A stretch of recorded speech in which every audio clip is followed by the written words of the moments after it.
அவதார மூவியில் தென்றல் வந்து தீண்டும் போது சாங் இளையராஜா சார் சாங் லிஸ்ட்டில் one of the most beautiful evergreen Tamil hit song இது. இந்த சாங்கோட ஸ்பெஷல் ஒரு சோல்ஃபுல் சைலண்ட் மெலடியில் கொடுத்துருப்பாரு SPB sir and Janaki ma'am பாடியிருப்பாங்க. ஜானகி மேம் இப்போ நம்ம கூட இல்லை. ஸோ அவங்க சாங் அவங்களுக்கே டெடிகேட் பண்ணிடலாம். கேளுங்க, என்ஜாய் பண்ணுங்கள், சப்ஸ்கிரைப் பண்ணுங்கள்.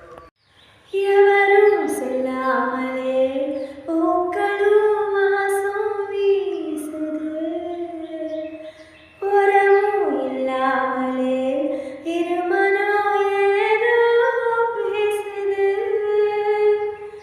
எவரும் சொல்லாமலே குயிலெல்லாம் தேனா பாடுது,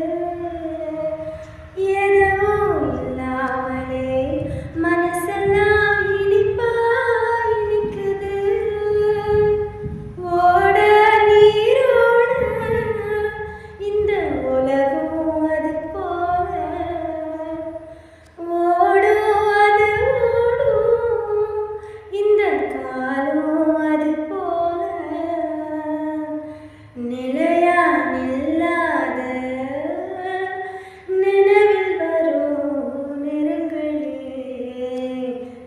வந்து தீண்டும் போது என்ன வண்ணமோ மனசுல, திங்கள் வந்து காயும் போது என்ன வண்ணமோ நினப்புல வந்து வந்து போகுதம்மா.